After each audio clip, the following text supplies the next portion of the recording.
clamped down on a lot of my vices this year. You've got so many songs to choose from. How do you actually go about choosing songs for each tour, or does it change from night to night? Well, we took it down to a short list of 50 when we went to rehearsals. That was the smallest number, but we only actually rehearsed about 35. So at the moment we're just choosing from those 35. We can play sort of like 2 completely different sets, but we tend to keep the same.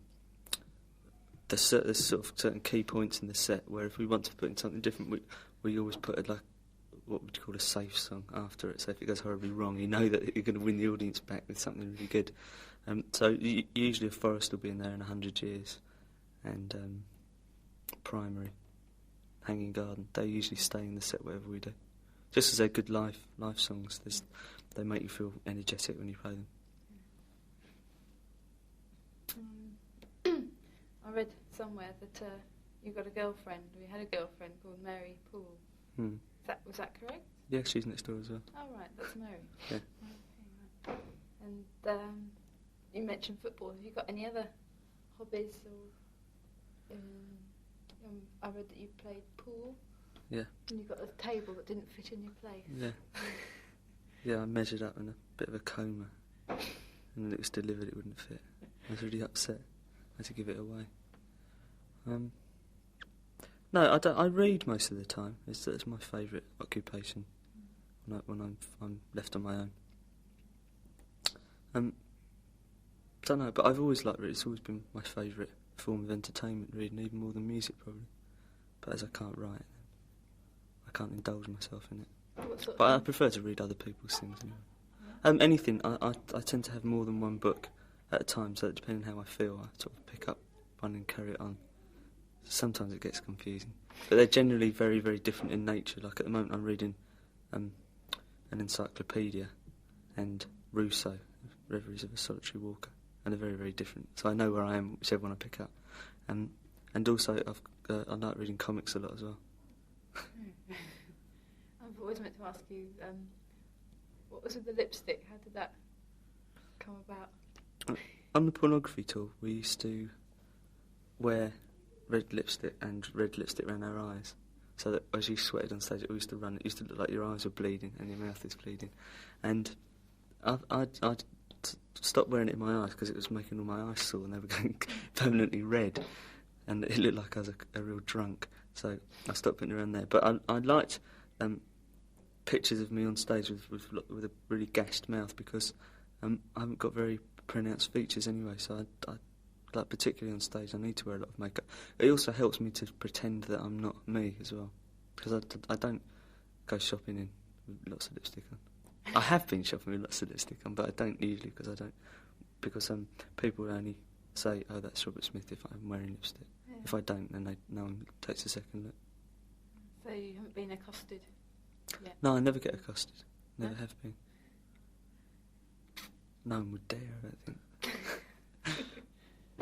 If people ask me if they say, "Are you?" and I say, because I used to say yeah, and they'd go, "No, you're not." So I go, "All right, no, I'm not." And they go, "Yeah, you are, aren't you?" And you just go like that. So now I just say, "No, I'm not." It's much easier. They go, "No, I didn't think you were." Are you still a vegetarian? Yeah. I'm eating fish though. How long have you been? That way? Quite a long time now, about 2.5 years, I think 3 years. That was only just to see. It wasn't really for moral reasons, because morally I've always objected to eating meat, but the pleasurable side of it, not the pleasurable side of a bacon sandwich, always broke through my moral fabric. But I just decided to stop to see if it would have much difference on me, physiologically really, and psychologically, because people who had stopped eating meat said it made a real difference, but I didn't think it did. But the only reason I've carried on not eating meat is because it stops me eating hamburgers. Junk food. Yeah. So if I don't go into somewhere where they sell hamburgers, then I don't eat chips. So that means I can drink more, because my weight can stay the same. One vice left. Yeah. Do you want to? Right. Excuse me. Do you ever do the Love Cats live? Twice, I think. ever. Is that your millstone around your neck song? It doesn't fit very well in with the rest of the songs for some reason. It never sounds right. We did it once as an encore. There's a last encore on the last night Hammersmith last year, and we did it as the last encore.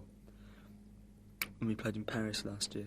And they were both sort of celebratory end of tour last song for a few weeks concerts, and I just thought, well, we may as well try it, see if we can get away with it. And both times, because it was so unexpected, that it really worked. But I could never imagine going on stage and playing it in the cold light of a normal concert. It doesn't sound very good when we play it either. It's a good record, I think, but it relies a lot on atmosphere, and it's not really like a jazz club, something like here.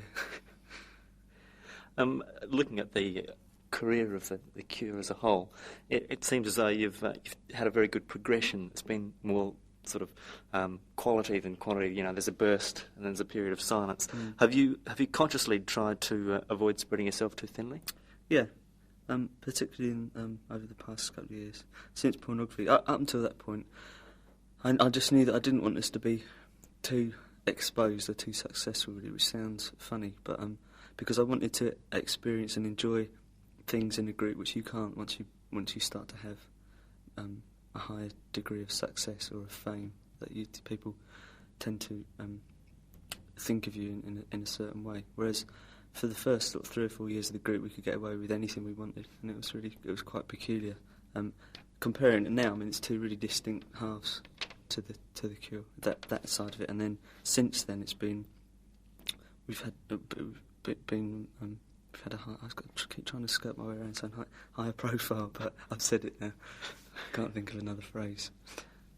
But since then, yeah, because I still don't want us to be too successful, and that sounds like an easy way out. If we're not, I don't seem bitter. But beyond a certain point, I think having too much success, it just stifles you after a while. I mean, at certain points, we've almost become too successful. Like after the Love Cats, and I thought after we can't do a follow-up single that's gonna. Everyone wanted us to like reinforce this sudden status, and I thought, well, no, it's wrong to do that, because then it would have become a millstone. As it was, we didn't really promote it. We didn't over-promote it. We savagely under-promoted it, probably. But I knew it would do well just on the strength of it being a good record. I didn't see the point in us going and flaunting our bodies around the world just to try and sell a few 100,000 more. And most of the time, I think that we've made the right decisions, really, because we're still able to make records. So I suppose we must have done, really.